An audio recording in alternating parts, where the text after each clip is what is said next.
Simplement, pour introduire ce message biblique de ce matin, j'aimerais vous raconter une petite anecdote. Lorsque j'étais en études dans l'immobilier, j'ai fait mes études dans l'immobilier et lorsque j'étais en stage, nous sommes allés visiter, je suis normand, la plus belle région de France, bien sûr. Bon, vous n'êtes pas convaincu, c'est pas grave.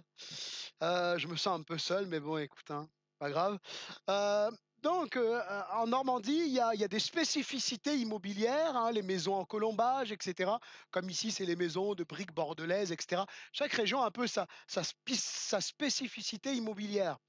Et donc, il y a en Normandie énormément de pressoirs, des anciens pressoirs, pour, faire, le cidre, merci, et cetera. Toutes les boissons à base des meilleures pommes du monde. Elles viennent pas de Bretagne, elles viennent de Normandie. J'espère que ça va, j'espère qu'on est OK.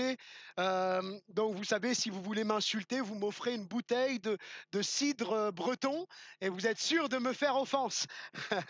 Et donc voilà, en fait, il y a des anciens pressoirs laissés un peu à l'abandon et certains, rachètent ces pressoirs et en font, leur demeure, les retapent, les réhabilitent et cetera.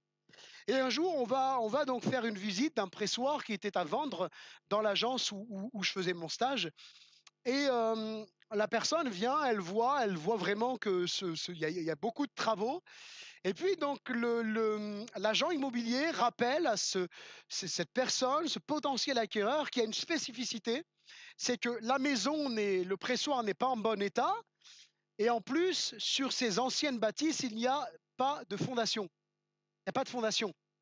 Donc il dit, si vous voulez vraiment vous assurer de façon pérenne, et cetera, de la solidité de la structure, et cetera, ça serait bien de penser à faire quelque chose en souterrain, et cetera, pour renforcer la structure. Et il est conscient, ce monsieur, au moment où ça lui est dit ça, que ça va lui coûter cher.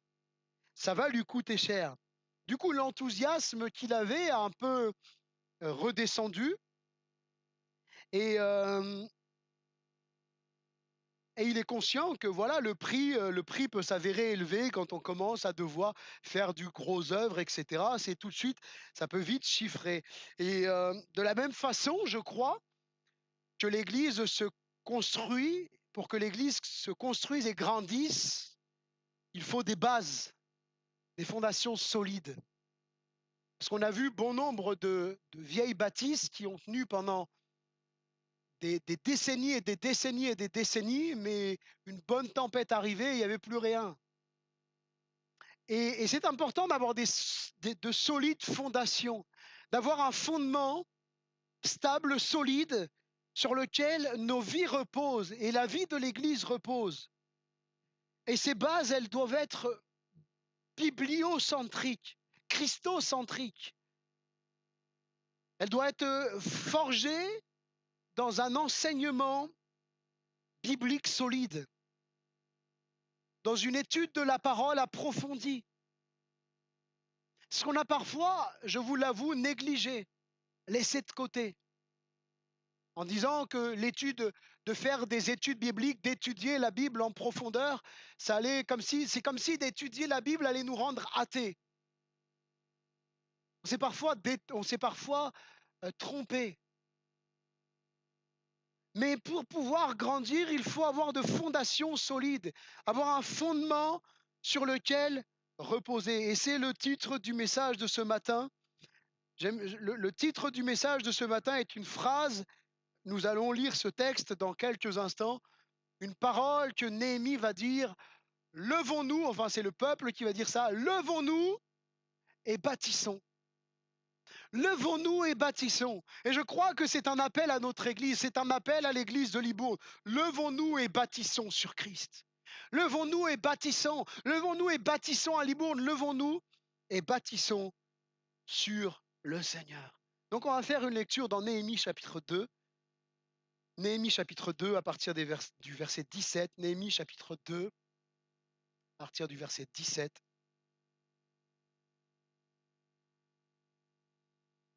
Donc il est important, avant de lire le texte, de resituer le contexte. Néhémie apprend que Jérusalem est saccagée, il est en déportation.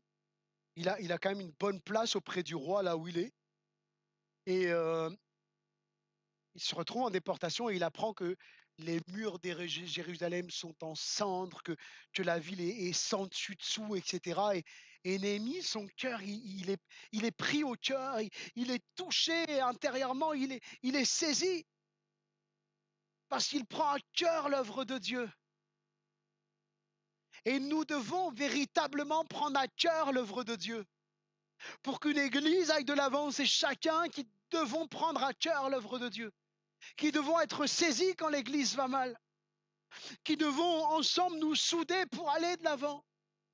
Et je vous l'avoue, et dernièrement, euh, le CA et le conseil d'anciens pour acquiescer, je ne veux pas avancer tout seul. Il est hors de question de fonctionner où je serai tout seul et puis je dis, je fais, etc. Et puis quelque part, certains suivent et les autres non. Si on veut aller de l'avant, c'est tous ensemble qu'il faut y aller. Si on veut voir l'Église aller de l'avant, c'est tous ensemble qu'on doit prendre à cœur l'œuvre de Dieu. Vous savez, alors je sais qu'il y a pu avoir des souffrances dans des cœurs, parfois dans le passé, etc. Je suis conscient de ça.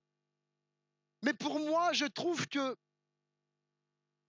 lorsqu'on est attaché à l'Église, on ne s'en va pas dès qu'il y a une tempête. Parce qu'on aime l'œuvre de Dieu, même si c'est compliqué. Et je vais même vous dire quelque chose.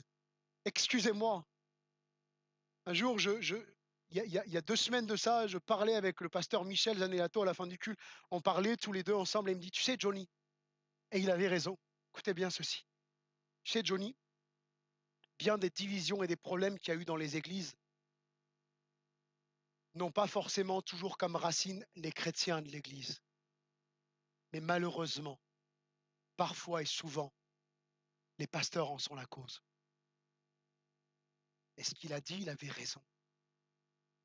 Ce qu'il a dit, il avait raison. Alors bien sûr, pas toujours, on est d'accord. Ce qu'il a dit, il avait raison. Et c'est pour ça que je crois qu'il faut revenir à un fondement et à un socle biblique. Dans la Bible, ce n'est pas le pasteur qui dirige tout seul. Il y a des anciens, il y a un collège pastoral qui est là. Et je crois que c'est important pour aller de l'avant et non pas simplement de se reposer sur les anciens et le pasteur, mais ensemble de prendre à cœur l'œuvre de Dieu. Et quand l'Église a souffre, quand même on a un mauvais pasteur, alors priez pour moi, j'essaye d'être le meilleur possible. C'est vrai, je vous assure, vous pouvez prier pour moi, j'essaye d'être le meilleur possible. Je sais très bien que dans un groupe, dans une communauté, on ne fait jamais l'unanimité, j'en suis conscient. Mais de tout mon cœur, je vous assure que c'est vrai, je le pense, j'essaye de faire de mon mieux. J'essaye de me remettre en question chaque jour et me dire peut-être que là, tu n'as pas fait assez bien, peut-être que tu as manqué d'amour, peut-être que tu aurais dû faire ceci, peut-être que tu aurais dû faire cela, parce que je crois que si on arrête de se remettre en question, on n'avance plus. Et si je veux que l'œuvre que le Seigneur m'a confiée pour en prendre soin en tant que berger, puisse chacun d'entre nous se remettre en question et que moi, je ne me remets pas en question, j'ai un problème. Et si je veux que l'Église aille de l'avant et que moi-même je traîne les pieds, il y a un problème. Et je vous dis aussi ceci, c'est que quand bien même le pasteur serait difficile, quand bien même le pasteur serait compliqué, je crois qu'on ne peut pas claquer la porte d'une église comme ça du jour au lendemain parce qu'il y a une tempête. Et moi, vous savez, je vais vous dire quelque chose. Je bénis le Seigneur et je prie pour tous ces piliers-là. Malgré parfois, je ne parle pas de Libourne, je parle en général. Parce que j'ai connu des églises vraiment aussi qui ont eu un passé lourd, difficile. Quand je voyais des papis, des mamies, des piliers qui, certes, ils avaient leur caractère parfois, mais c'était des piliers. Il y a eu des tempêtes, il y a eu des divisions. L'église, c'est parfois divisé en deux, mais ils sont restés là. Ils n'ont pas bougé, ils ont dit c'est notre église, on aime notre église, c'est l'église de Christ, on restera là jusqu'à ce que l'église se relève. Moi, je bénis le Seigneur. Ils se sont pris des claques, ils se sont pris des coups. Hein. C'est littéral, on comprend, c'est imagé, on comprend en symbolique. Ils se sont pris des coups, ils sont pris des réflexions, des critiques, etc. Mais ils sont restés là. Et moi, je bénis le Seigneur. Si on veut aller de l'avant, il faut qu'on soit là, à la brèche, dans la prière, comme Néhémie qui se tenait à la brèche, qui était dans la prière. Et quand il a appris que Jérusalem allait mal, il a commencé à se sentir mal et à se dire qu'il fallait bouger. Alors on va lire le texte quand même. Néhémie chapitre 2, verset 17. Néhémie chapitre 2, verset 17. On va même lire à partir du verset 16. Les magistrats ignoraient où j'étais allé et ce que je faisais jusqu'à ce moment où je n'avais rien dit aux Juifs, ni aux sacrificateurs, ni aux grands, ni aux magistrats, ni à aucun de ceux qui s'occupaient des affaires. Je vais faire une petite parenthèse 2 secondes. Une toute petite parenthèse, après je reprends le texte, promis. Vous voyez ce que Néhémie a fait. Il a commencé à agir, il a commencé à prendre des renseignements, mais il n'a rien dit. Méfiez-vous de ceux qui parlent vite. Je parle en général. Vraiment, je parle en général. Méfiez-vous de ceux qui parlent vite. Parce que vous avez dans l'Église des pasteurs, des anciens, des responsables qui ne parlent pas mais qui agissent. Pour le bien de l'Église, il y a des choses qu'on ne va pas dire parce qu'on veut, mais on veut pas choquer les plus faibles dans la foi. Mais dites-vous que ceux que Dieu place sur le devant, entre guillemets sur le devant, on se comprend, on est tous sous le tapis. On doit tous se revêtir d'humilité, la parole dit. Mais ceux qui sont, vous le voyez pas forcément, mais les pasteurs, les anciens, le conseil d'administration, ils sont les premiers à prendre les coups quand le diable arrive. Ils sont les premiers à prendre les coups. Et comme je le disais, croyez-moi, depuis que nous sommes arrivés, le diable a essayé et fait des tentatives de nuire à l'Église. Je vous le dis de plusieurs façons. Mais Dieu a été fidèle et Dieu a veillé. Et on s'est tenu à la brèche et on a fait ce qu'il fallait et on continuera toujours parce que nous voulons que l'Église aille de l'avant. Donc vous voyez, Néhémie, il n'a rien dit, mais il a agi. Et des fois, vous avez des personnes dans les églises. Je dis bien que quand je parle de personnes qui parlent vite, je ne parle pas de Libourne même, qu'on soit clair. Ne commencez pas à vous dire, mais il parle de moi, il parle de qui là? Je ne parle de personne. Mais parfois, des personnes parlent vite, critiquent vite. Mais méfions-nous toujours. Restons prudents comme des serpents, sachant que ce n'est pas ceux qui parlent le plus qui en font le plus. Hein, c'est pas biblique comme dicton, mais bon, il y a quand même un brin de vérité, hein, n'est-ce pas? Allez, je continue. Sinon, je vais vous tenir jusqu'à minuit. Voilà, donc je continue. Je leur dis alors, vous voyez le malheureux état où nous sommes. Jérusalem est détruite et ses portes sont consumées par le feu. Venez, rebâtissons la muraille. Alléluia. Rebâtissons la muraille de Jérusalem et nous ne serons plus dans l'opprobre. Et je leur racontais comment la bonne main de mon Dieu avait été sur moi. Alléluia. Et quelle parole le roi m'avait adressée. Ils dirent, on peut le dire ensemble, ils dirent, levons-nous et bâtissons. Alléluia. Levons-nous et bâtissons. Et ils se fortifièrent dans cette bonne résolution. Et on se dit, ah, tout est beau, tout est merveilleux, c'est extraordinaire. Et là, Sambala le Horonite, Tobija le serviteur ammonite et Geshem l'arabe, en ayant été informés, se moquèrent de nous et nous méprisèrent. Ils dirent, que faites-vous là? Vous révoltez-vous contre le roi? Et je leur fis cette réponse. Le Dieu des cieux nous donnera le succès. Nous, ses serviteurs, nous nous lèverons et nous bâtirons. Mais vous, vous n'avez ni part, ni droit, ni souvenir dans Jérusalem. Pour construire, c'est le premier point, un état des lieux est indispensable.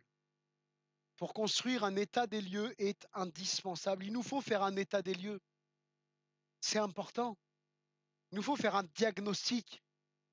Et il y a des gens qui, arrivés à la trentaine, ils commencent à avoir peur et ils font des bilans sanguins pour voir si tout va bien.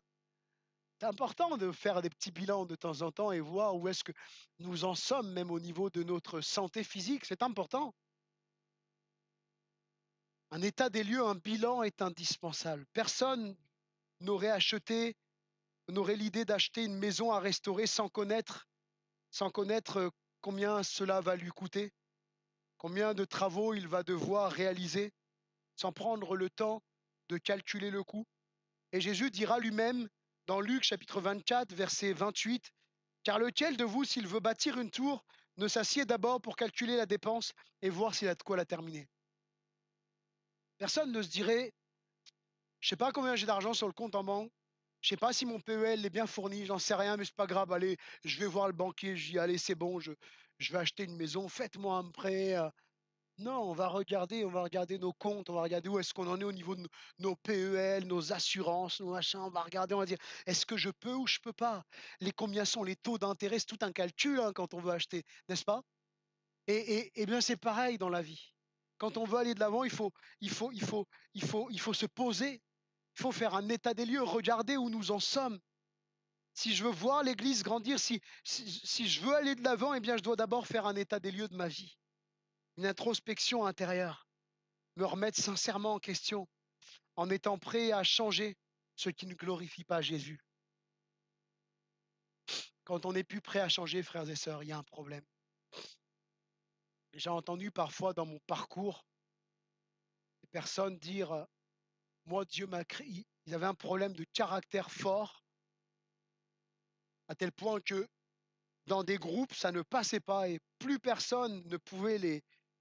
On parle même dans les milieux chrétiens, les gens les évitaient parce qu'ils n'en pouvaient plus. Et j'ai entendu certaines personnes dire Dieu m'a fait comme ça. Dieu t'a fait comme ça. Ok. Je pense qu'on doit se remettre en question tous les jours de nos vies et dire Seigneur, je veux changer ce qui ne te glorifie pas. Parce que c'est facile de remettre tout sur le dos de Dieu. Dieu, il n'a pas créé du péché en nous. Hein. Il n'a pas créé un sale caractère en nous en disant tiens, lui, je vais lui mettre un petit sale caractère pour qu'il prenne la tête à tout le monde, ça va être cool comme ça. Non, non, non, non, le Seigneur, il n'a pas fait ça. Le Seigneur, il nous dit de nous sanctifier nous-mêmes, de se sanctifier par la parole. Et c'est important. Et Néhémie dit au verset 17, vous voyez le malheureux état où nous en sommes. Il reconnaît l'état dans lequel se trouve son pays. Et pour aller de l'avant, nous sommes obligés de faire un bilan, un constat de là où nous en sommes, là où en est l'Église. Et ne pas faire la politique de l'autruche, la tête dans le sable en disant tout va bien, tout va bien, tout va bien, tout va bien. Non, s'il y a des choses qui ne vont pas, on doit se mettre devant et dire voilà, qu'est-ce qui ne va pas, comment on doit faire pour sauter l'obstacle et aller de l'avant. Chaque pasteur qui est venu ici dans cette église depuis sa naissance jusqu'à aujourd'hui ont fait de bonnes choses, fait de bonnes choses et puis d'autres moins bonnes. Vous faites que des bonnes choses, vous? Bon, ça va vous me rassurer. J'ai l'impression d'être comme vous du coup. Mais on est comme on est. Hein, c'est compris. Il en sera de même pour moi, moi-même qui est votre pasteur. Je vais faire des bonnes choses. En tout cas, je vais essayer de faire des bonnes choses. Je vais certainement avoir des loupés. Certainement, je vais me planter. Excusez-moi l'expression. Je vais me planter. Certainement, je vais commettre des erreurs. J'essaierai de faire en sorte à ce qu'on les commette ensemble, les erreurs. Mais j'en commettrai aussi moi individuellement, ça c'est sûr. Parce que vous savez, à partir du moment où on se prend pour un super-héros qui va changer et révolutionner l'Église, on se trompe totalement. Je suis capable de rien. Je vais rien changer ici. Je m'excuse, hein, qu'est-ce qu'il dit là? Vous attendez un super-héros, ben, vous êtes trompé, mauvaise pioche. Je suis capable de rien, moi. Mais Dieu est capable de tout. Et c'est à Dieu qu'on veut regarder. C'est à Dieu que je veux regarder, à celui qui est capable de changer même les situations les plus insolubles. Alors oui, comme mes prédécesseurs, je ferai des erreurs. Et peut-être même en un an que je suis au milieu de vous, j'en ai fait certainement des erreurs que Dieu me montre. Mais c'est sûr que on fait des erreurs. Mais ces erreurs ne doivent pas nous amener à baisser la tête, mais au contraire demander pardon au Seigneur et parfois à l'Église quand c'est nécessaire et aller de l'avant. voir l'état actuel. Eh bien, moi, j'ai dressé un peu l'état actuel en un an que je suis ici. Vous allez dire, c'est court hein, pour dresser un constat. C'est vrai. Peut-être que dans 2, 3 ans, le constat sera plus fourni, plus travaillé, plus évolué. Mais en tout cas, le constat que je fais, c'est que l'Église est en paix. Oh, j'aurais tant aimé entendre un grand Amen. Vous n'êtes pas convaincus? Moi, je le suis. Vraiment, je le suis. L'Église est en paix. Les finances, par la grâce de Dieu, sont à l'équilibre. Pas au gros déficit. On n'a pas hein, il y a eu des temps plus difficiles, mais les finances sont à l'équilibre. De plus en plus de personnes fréquentent nos réunions. On a 6 personnes qui se sont inscrites pour les 7 personnes, pardon, qui sont inscrites pour en savoir plus sur le baptême. De plus en plus de personnes qui viennent entendre l'évangile pour la première fois, alors que voilà, on n'est pas encore pleinement entré dans une grosse dynamique d'évangélisation. Mais je crois que avant tout cela, on est nous-mêmes dans l'évangélisation quand on témoigne, parce que c'est plus. Mais Dieu à plusieurs reprises nous a envoyé des personnes qui disent mais ça faisait des mois que je passais devant, j'avais jamais vu qu'il y avait une église et puis là je me suis arrêté, j'ai vu qu'il y avait de la lumière, je suis rentré quoi. C'est un peu ça. Donc on peut le bénir le Seigneur déjà pour ce constat. L'Église est en paix financièrement, merci Seigneur. L'Église est à l'équilibre. On n'est pas riche, on n'est pas pauvre, on est à l'équilibre, merci Seigneur. Et puis des âmes viennent entendre l'Évangile. Gloire à Dieu. Moi, ça m'encourage. Je vous assure que depuis un an, malgré toutes les épreuves, comme je disais, qu'on a pu avoir, malgré parfois les fois où il a fallu qu'on aille au front pour empêcher peut-être le diable de venir mettre la zizanie dans l'église, ou même nous-mêmes les problèmes à titre personnel j'allais dire, dans notre cercle privé, avec le petit, la santé, la voiture qui casse en arrivant, etc., etc. Malgré tout cela, le Seigneur n'a cessé de nous encourager. Donc, on peut bénir le Seigneur pour ce constat et dire vraiment que Dieu soit glorifié. Ne jamais rendre la gloire à un homme. La gloire doit revenir qu'à Dieu seul. Ne jamais s'attacher à un homme ou à un pasteur. On a le droit d'avoir des affinités. Vous avez le droit de m'apprécier, comme vous avez le droit de m'apprécier un peu moins que mon prédécesseur ou celui d'avant. Vous avez le droit. On est humain, on a des sentiments, on a des émotions. On a le droit d'apprécier, d'avoir un peu plus de sensibilité avec quelqu'un qu'un autre, mais on ne doit pas s'attacher à un homme. On ne doit pas s'attacher à un pasteur. Parce qu'on a vu des pasteurs, lorsqu'ils quittaient l'église pour aller dans un autre endroit, qu'ils changeaient d'église, eh bien les chrétiens allaient même jusqu'à se faire muter, certains, pour aller là où le pasteur allait. Ou certains, du jour au lendemain, ils ont complètement abandonné l'église parce que leur pasteur était parti. C'est une erreur. C'est une erreur, je vous le dis, c'est une erreur. Parce que ce n'est pas au pasteur qu'on doit être attaché, mais c'est à la parole de Dieu, qui, elle, ne changera jamais. L'homme, il change. On peut même voir des pasteurs qui changent. Mais comment ça se fait? Il avait si bien commencé quand même. J'espère qu'on ne dira pas ça de moi un jour. Mais l'homme, il change, mais la parole, elle ne change pas. Vous pourrez être déçu par un pasteur, déçu par un chrétien. Parce que c'est la vie en communauté. Et quand on est ensemble, eh bien, on se fait du bien, on se fait plaisir, on est content, mais parfois on se fait du mal sans le vouloir. Mais rappelez-vous aussi que vous avez fait du mal à d'autres, que vous êtes humain et que d'autres sont passés au-dessus. Ils n'ont même pas attendu que vous le réalisiez pour demander pardon, mais ils étaient déjà passés. Ils ont souffert quelques minutes, puis ils sont passés à autre chose. L'état actuel, je continue, hein, je fais de grosses digressions. Le Seigneur nous a donné plusieurs encouragements ces derniers mois et je vais vous en donner quelques-uns. On a 2 bien-aimés dans l'Église dont le pronostic vital était engagé. Il leur restait visiblement plus trop de temps à vivre. Et ils sont là aujourd'hui, bien en forme, avec leurs petits problèmes encore, là, ici et là, mais ils sont là. Et ça, le Seigneur nous a encouragés parce qu'on a prié, comme des acharnés, on a prié pour que le Seigneur les restaure et il l'a fait. Et c'est un encouragement que le Seigneur nous donne en disant, je suis avec vous. Regardez comment je réponds à vos prières. Je suis là, alléluia. Le Seigneur, il est là, alléluia. Et comme je le dis souvent, depuis un an que je suis là, Chaque fois que vous dites que quelqu'un pourrait dire l'Esprit n'est pas dans cette église, vous faites insulte au Saint-Esprit. Et c'est un péché. Parce que l'Esprit de Dieu, il est absolument partout. S'il y a un endroit où il n'est pas, ça veut dire qu'il n'est plus Dieu. C'est ce qui le qualifie comme Dieu. Il est omniprésent. Il ne se manifeste pas partout, mais il est présent partout. Le Seigneur est là. Il répond à son Église. Alléluia. On a un bien-aimé aussi qui devait rester paralysé. Il se reconnaîtra. Et personne ne voulait l'opérer. Et il se retrouvait là devant un dilemme. Et le Seigneur a béni. Le Seigneur a posé sa main. Ça fait 2 dimanches que je le vois et je me trouve qu'il se porte bien pour un futur paralysé. Que Dieu continue de bénir notre frère, de lui faire du bien. Et puis nous avions aussi besoin, avec ces travaux qui sont arrivés, on avait besoin de 25 000 euros pour pouvoir faire tous les travaux. Et moi, je vous avoue que j'ai rien dit, mais dans mon cœur, j'ai même pas dit au CA, j'ai exposé le sujet, etc. Dans mon cœur, imaginez-vous.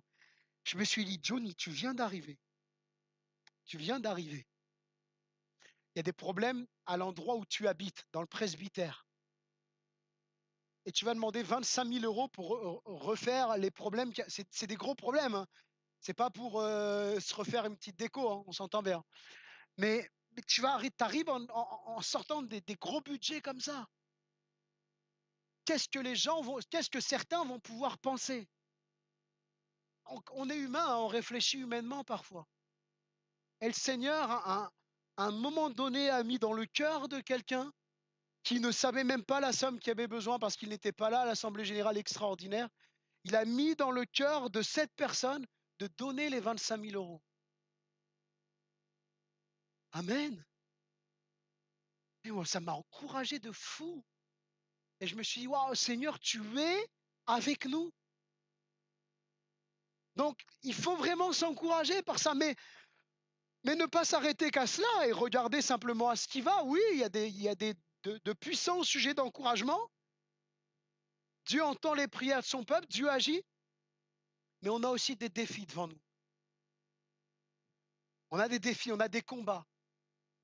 Déjà, le combat, c'est de garder et d'entretenir la paix par le lien de l'esprit, de conserver l'unité dans la paix, de ne laisser personne créer du trouble dans l'Église. Et que si j'ai quelque chose contre mon frère ou ma sœur, je me lève, je vais la voir, je vais le voir, on se met à l'écart et on discute comme deux frères et sœurs dans la foi.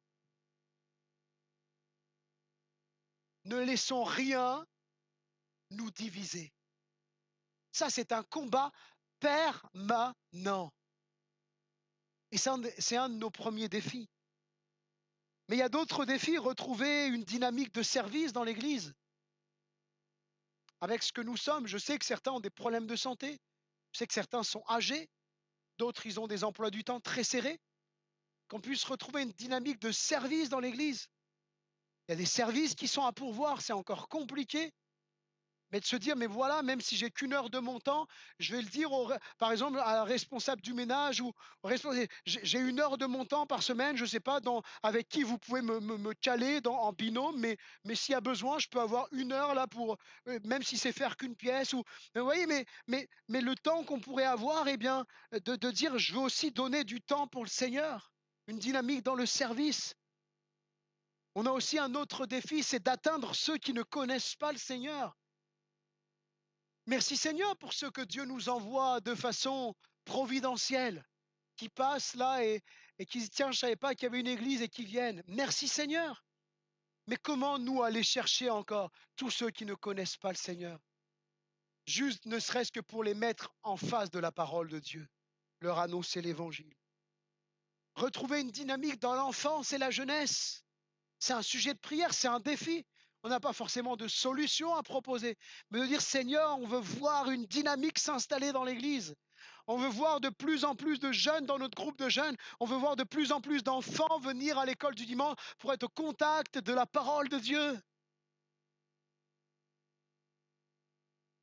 On veut voir même des gens se lever pour être moniteurs. Des gens qui ont à cœur l'enfance, qui ont à cœur de pouvoir transmettre la foi, de pouvoir transmettre la parole de Dieu aux enfants. On a besoin de trouver une dynamique. Et c'est nos défis, j'allais dire, pour les années à venir. Mais ce constat ne doit pas nous amener au défaitisme, mais à la foi. Il n'y a pas de place au défaitisme. Nous sommes fichus, ça sert à rien, ça fait des années, rien ne bouge, on est une église de vieux, etc., etc., etc., etc., etc. C'est pas le discours de Néhémie, ça. C'est pas le discours de Dieu. Si je suis tombé, si des choses ne vont pas, il est toujours possible de se relever. Il est toujours possible. La seule chose, c'est pas je suis tombé, mais comment je vais me relever, comment je vais reprendre le chemin. Je suis tombé dans des mentalités peut-être négatives, peut-être dans un sale caractère, des traits de caractère dans lesquels je suis tombé je me rends compte que ça m'a mis à terre. Comment je vais me relever et comment je vais aller de l'avant? Est-ce que je repars comme si de rien n'était? Ou est-ce que je dis, Seigneur, j'ai besoin de vivre une vraie transformation. J'ai besoin encore que tu me changes, que tu me transformes. Ensuite, le constat de Néhémie le pousse à dire, venez, rebâtissons. Autrement dit, levons-nous, bougeons-nous, mettons-nous au travail. Alléluia. Savez-vous que la Bible dit que Dieu a préparé des œuvres d'avance afin que nous les pratiquions? Nous ne sommes pas, comme je le disais hier à ceux qui suivaient le cours biblique sur le baptême, nos œuvres ne nous sauvent pas. C'est l'œuvre de Christ, mais les œuvres du pécheur le condamnent. Même les plus belles œuvres le condamnent parce qu'il est pécheur. Nos œuvres ne nous sauvent pas. Mais par contre, nous faisons des œuvres parce que nous sommes sauvés. C'est le fruit de nos œuvres. C'est le fruit de notre salut. Parce qu'on est sauvé, alors on pratique les œuvres que Dieu a préparées d'avant. Construire sur de bonnes bases. La bonne main de mon Dieu était sur moi, dit Néhémie. Si la fondation est mauvaise, la maison s'écroule. Il est important de construire sur la base de Christ. Jésus a dit, je bâtirai mon église, et c'est quelque part la vision que toute église devrait avoir et qu'on doit vraiment se dire, notre vision, c'est ça, on veut construire sur Christ, on veut construire sur la parole, mais je vais y venir, construire sur la base de Christ. Jésus a dit, je bâtirai mon église. Sur ce roc, tu es Pierre, il s'adresse à Pierre, mais il dit sur ce roc, c'est-à-dire sur la déclaration que tu viens de faire. Et Pierre a dit, tu es le Christ, le Fils du Dieu vivant. Et bien sur ce roc-là, je vais bâtir mon église, Jésus dit. Il dit pas, Pierre, tu vas bâtir mon église. Il dit, moi, Jésus, je bâtis mon église. Et nous devons bâtir sur Christ. Nous devons travailler sur aucun autre fondement que Jésus. 1 Corinthiens 2, verset 2 nous dit, car je n'ai pas eu la pensée de savoir parmi vous autre chose que Jésus-Christ et Jésus-Christ crucifié. Jésus-Christ crucifié. J'aimerais m'arrêter quelques instants et m'adresser à quelqu'un qui n'a pas encore réalisé que le Christ est mort crucifié à cause de toi. Que Jésus a payé sur la croix du calvaire, qu'il a pris ton péché, qu'il a pris tes mauvaises pensées, qu'il a pris ton sale caractère, qu'il a pris tous les mauvais regards que tu as pu avoir, toutes les convoitises, même les adultères que tu as pu commettre, la débauche que tu as pu avoir, les addictions dans lesquelles tu es lié. Christ a pris tout ça à la croix du calvaire. Jésus est mort pour te pardonner parce que tu n'es pas digne d'être pardonné. La seule chose que nous sommes dignes, c'est d'aller en enfer. Mais Jésus ne veut pas que nous allions en enfer. Il est venu sur la croix du calvaire pour te sauver. Et il t'appelle ce matin même à la repentance. Si tu te repens de tout ton cœur, tu dis Jésus, je te demande pardon. La seule chose que j'ai compris peut-être ce matin, c'est que tu es mort pour moi et que je suis pécheur. Et moi, je veux vivre ma vie pour toi, Seigneur. Je te demande pardon pour mes péchés. Pardonne-moi, s'il te plaît. Maintenant, je vivrai pour toi. Si tu fais cela, tu vivras. Si tu fais ça, tu es sûr d'être sauvé. Pourquoi? Parce que tu t'es repenti, parce que Dieu t'a conduit et t'a touché pour te repentir. Repens-toi. Demande pardon à Jésus et décide de le suivre. Je ferme cette parenthèse tellement importante qui est la base du salut en Jésus. Et Paul le dit, je n'ai pas eu la pensée de savoir autre chose que Jésus-Christ et Jésus-Christ crucifié. Vous voulez qu'on aille de l'avant? Ne laissons pas la croix de côté. Vous voulez qu'on aille de l'avant? Ne laissons pas le message de Christ, de la repentance de côté.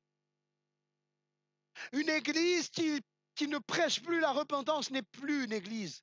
Un pasteur qui ne prêche plus la repentance, c'est pas un pasteur, c'est un imposteur. Alors vous dites, je suis dur, hein.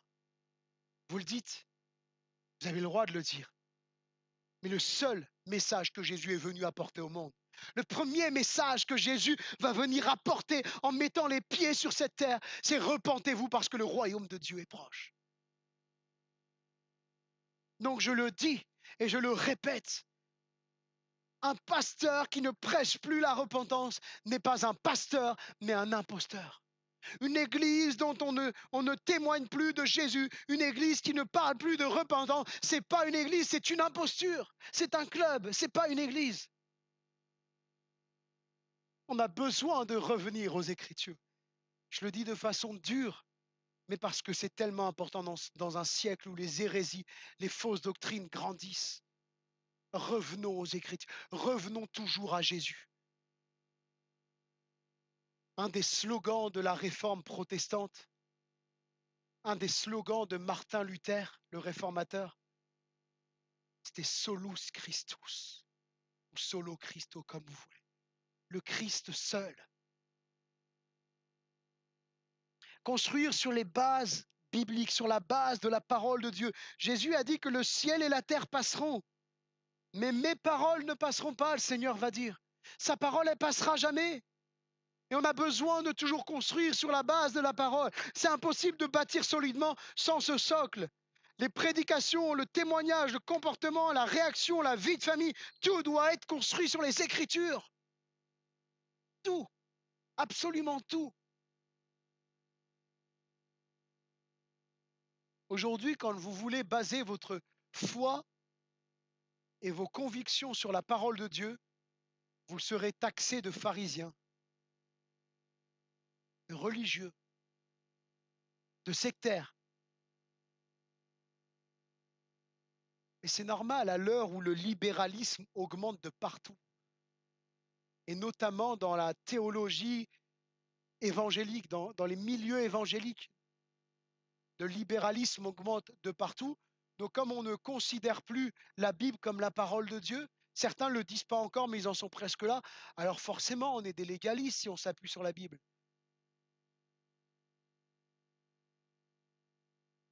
Bien sûr, on se comprend, la Bible n'est jamais pour tronçonner quelqu'un. Déjà, si nous, on se met en face de la Bible, on a déjà du boulot pour toute une vie, n'est-ce pas? Ah va, je me sens pas seul. L'enseignement de la doctrine biblique, notez bien ceci. L'enseignement de la doctrine biblique, frères et sœurs, est tout aussi important que l'édification et l'évangélisation. Tout aussi important. C'est indispensable parce que chacun d'entre nous doit être capable de répondre de sa foi et de défendre sa foi. Et si quelqu'un demain vient vous voir en disant oh, la Trinité, ça a été inventé à partir de Constantin, ça. Avant, on n'a jamais parlé de que Jésus était Dieu et que le Saint-Esprit était Dieu. Qu'est-ce que vous allez répondre à ça?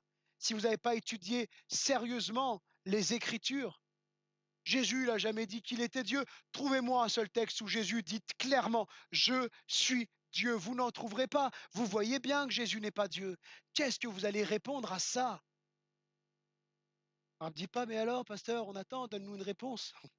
On va le voir après. Le but, c'est dans l'avenir aussi de mettre, non pas de façon euh, quotidienne pour ne pas fatiguer, mais quelques fois par an, de mettre des cours bibliques en place où on va vraiment approfondir et aller au fond des choses sur des doctrines fondamentales, la christologie, la doctrine de Christ, la doctrine de Dieu, la doctrine du Saint-Esprit, la doctrine de l'Église. Toutes ces choses sont importantes. Parce que vous avez des gens, ils vont arriver en vous disant, mais des anciens, ça sert à rien, pasteur, ça sert à rien.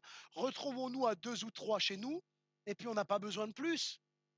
Vous savez, dans toutes les villes où je suis passé, des groupes de maisons, ça existe. Des gens qui sont pas contents, qui quittent l'église et qui font des groupes de maisons, ça existe tout le temps. Et ils ont toujours les mêmes arguments. Moi, non, mais dans l'église, ils étaient en petits groupes et machin, etc. Et on vous trouve des arguments. Mais quand vous n'avez pas une ecclésiologie, c'est-à-dire une doctrine de l'église solide, juste avec des petits trucs qu'on vous a rapportés, on m'a dit, ben vous savez pas quoi répondre. Mais pourtant, quand vous regardez dans les actes des apôtres, il y avait des réunions de maison, mais ils étaient tous les jours, chaque jour, assidus au temple. Le grand rassemblement des croyants. Et puis, il y a plein d'autres exemples à donner. Mais vous voyez, c'est important d'avoir une doctrine bien enracinée, parce qu'on doit être capable de répondre de notre foi.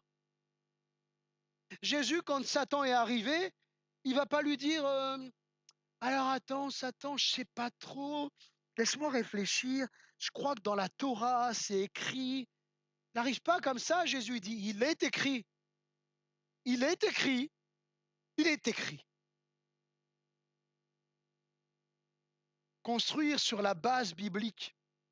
Pourquoi? Parce que la Bible nous dit dans 2 Timothée chapitre 3 verset 16 que toute l'écriture est inspirée de Dieu, est utile pour enseigner, convaincre, corriger et instruire l'homme de Dieu, afin qu'il soit prompt à toute bonne œuvre. Toute l'écriture vient de Dieu. Nous croyons ce qu'on appelle en théologie dans l'inhérence des Écritures, l'inhérence biblique. C'est-à-dire que la Bible est infaillible. Il n'y a pas d'erreur dans la Bible. Et si vous trouvez des contradictions, ce ne sont pas des contradictions, ce sont des explications. Peut-être que vous ne les avez pas encore, mais avec le temps, plus vous allez étudier et chercher, et plus il y a des explications réelles. Mais la Bible est infaillible, elle est inhérente.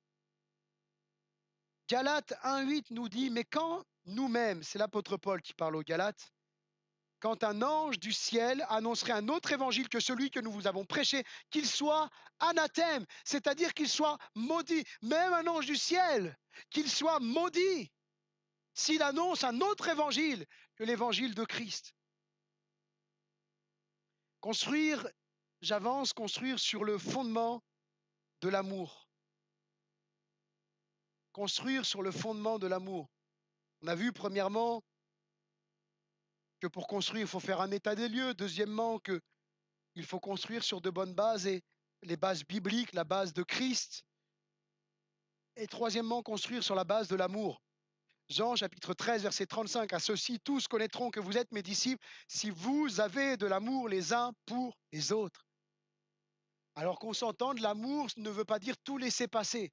L'amour ne veut pas dire on peut faire n'importe quoi, on peut dire n'importe quoi. Non,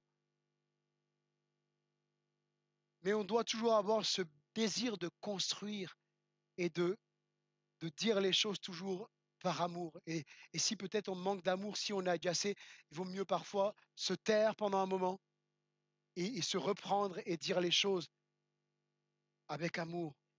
Ce n'est pas à notre éloquence, à notre religion, à nos chants que nous serons premièrement reconnus comme disciples de Jésus, mais à l'amour que nous avons les uns pour les autres.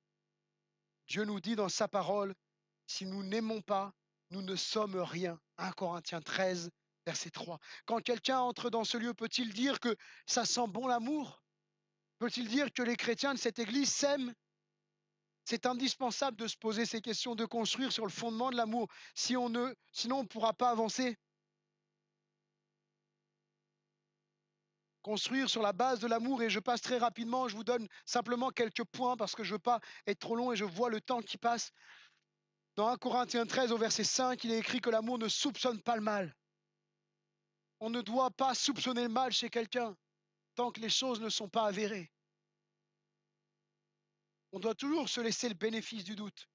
Après tout, même la justice des hommes parle de présomption d'innocence.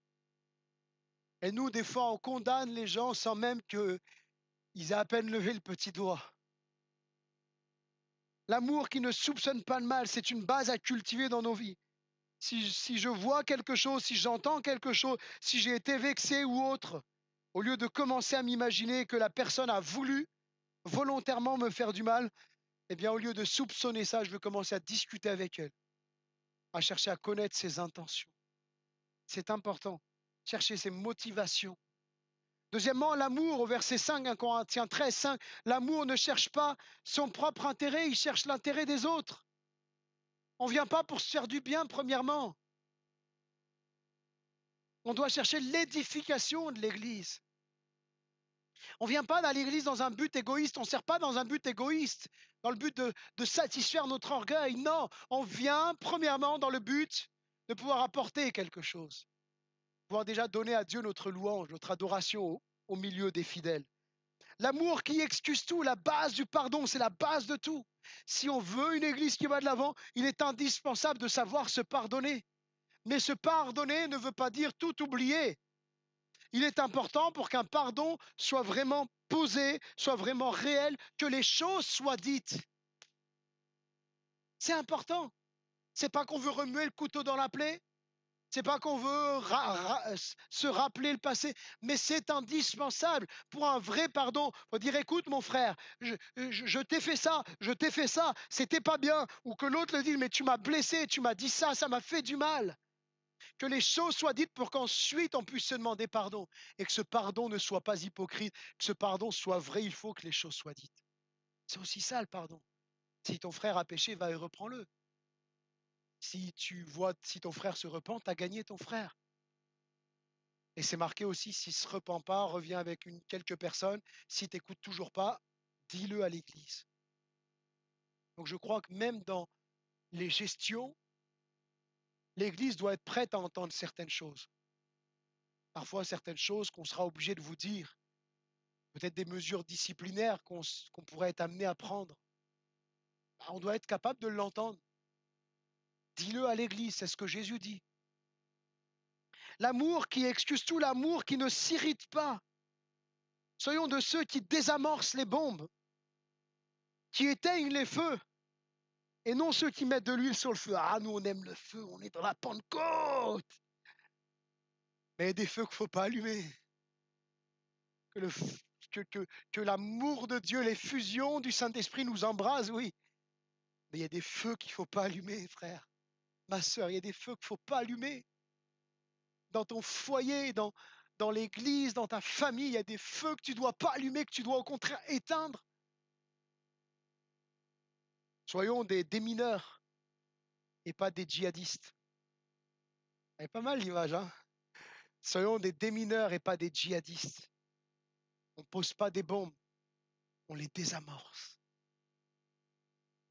Que Dieu nous aide chaque jour et je termine, sommes-nous prêts à aller de l'avant sur ces bonnes bases bibliques? Dans le texte que nous avons lu, il y a deux mentalités en opposition. Le peuple de Dieu qui veut bâtir et qui dit « levons-nous et bâtissons » et qui se fortifie dans cette résolution.